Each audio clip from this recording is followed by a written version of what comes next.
Hello there, I'm back here again today. Let's talk about some ridiculous things some parents ask of teachers at school or maybe other learning institutions. Without wasting much of your time, let's get started. Number one, would you be interested in making my son's lunch every day? I'm so busy with work and you don't have any children. Really? I can pay you $2 per meal, so you could make an extra $40 per month. I think this request wouldn't have been bad if it had come from a place of solemn plight or humility. This is a very condescending request, I would say. Like, so you could make an extra $40 a month. It feels like, okay, I know you don't make a lot. I know you don't make much. So I can, $40 would be enough to, buy you to feed my child. That's one thing. I don't even want to talk about how busy they get that the parents can't even feed their children. I don't even want to talk about that. You're a parent, you know the type of job you're doing, and you also know the type of school you probably take your children to.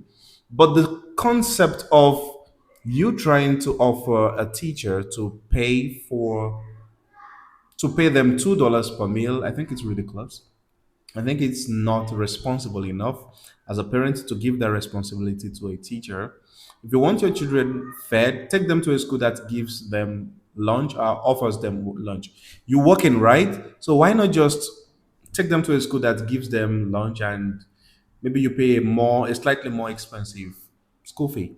That might be a better solution to you. But if you can do that and you believe $40 is something that would encourage a teacher to feed your child, I think you're doing the wrong thing, basically. And as a teacher, don't stoop so low to do that. You shouldn't do that. Your job is to teach, not to cook or not to be a chef. There should be a school kitchen or a school cafeteria, and anything outside that, get out. I'm being harsh. Number two, could you help calm down my son when he gets worked up? He likes to be rubbed down with lotion. What? So when your son is worked up, maybe nervous, angry, a teacher takes oil and rub the boy down. I don't want to go in any weird direction here. Now, I want to be very careful. I am not against maybe helping students calm down. I am not against parents offering me advice as a teacher to help their children calm down. But one thing I am skeptical of here is the fact that I have to use oil on the child's body. By rubbing, is it like the arms alone or I take the shirt off?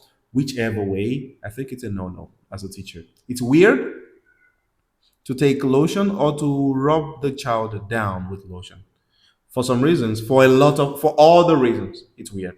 And let's just keep it there. Number three, sweetheart, I pay your salary. My son will bring in whatever he damn well pleases, even if it's an inflatable pool whale. Sincerely, this is one of the reasons I stopped working in schools. This is just one of the reasons. This school is probably going to be a European school or maybe an American school, but I don't know why parents believe that because they pay a child's school fees, especially private parents, that because they pay the salary, the teachers are automatically your slaves. In fact, I believe you should respect the teachers more because they kind of control what your children take in terms of information. They control their thoughts, and I take that seriously as a parent. I feel I just have a. I'm not even talking about being a parent of a 6 month old baby. I'm talking about I have had the opportunity to send my cousins, my nieces and nephews to school, and I understand the concept of education being delicate in the lives of children. You have to, or you should take note and make sure you take care of the person in charge of that well. You respect them, and it's just a way, even if it's not out of the goodness of your heart, it should be out of the fact that you respect your children and you want the best for them. Yeah. So don't say that to teachers. You pay their salary. They're not, nobody deserves to be talked to in that manner. Nobody deserves to receive this kind of image. I pay your salary. Okay. Yeah. We know bad people. And for example, I keep saying it, even bad people are parents. And this is an example. Number four, please make sure that my son's homework is completed before I pick him up from school. I am tired when I get home and I don't feel like helping him. I know some schools designated for parents like this, that when you're done with school, they make sure that the children attend to their homework before going back home. Some schools do that, and some schools teach them. I don't want it responsibility by taking it home and doing it with your parents. As a parent, do you think I want to sit at home and still do homework with children? I remember when I was younger. Before I forget that, the answer is no. When I was younger, I remember I would take home about 5 to 6 homework home, and my father, mom, they were tired, and I could hear them complain about why would you go to school and your teachers would still send you back with a lot of homework. Yeah, so I remember I think we even had a PTA meeting, and teachers were asked to reduce the number of homework, keep it a maximum of 3 or 4. Because there are times I would take home like 9, 6 homework a day. And people were like, what is the big problem there? So I'm kind of sitting on the fence here. Is it a good thing? I'm not sure. But is it bad? Yeah, so, but asking the teacher to do the son's homework is something that I'm not a huge fan of.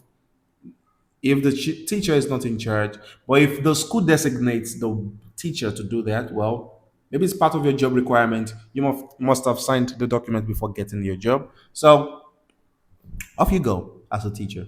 You can do that.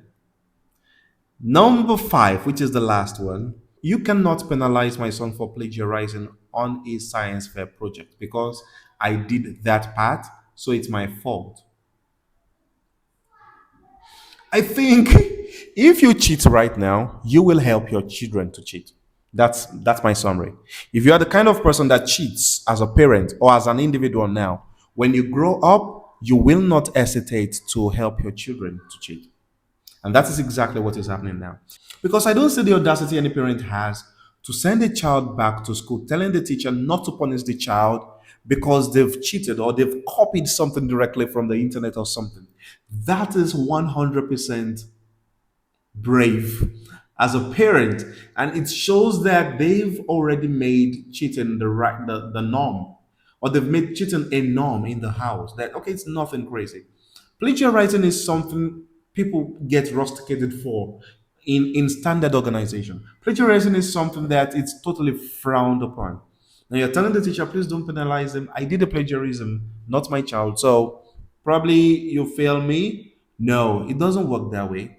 And I think at this point, I sincerely want to believe schools should organize lessons, maybe etiquette lessons for parents, because some parents they have a lot of ridiculous requests made, ridiculous offers, and they send them to teachers. And I think it shouldn't be.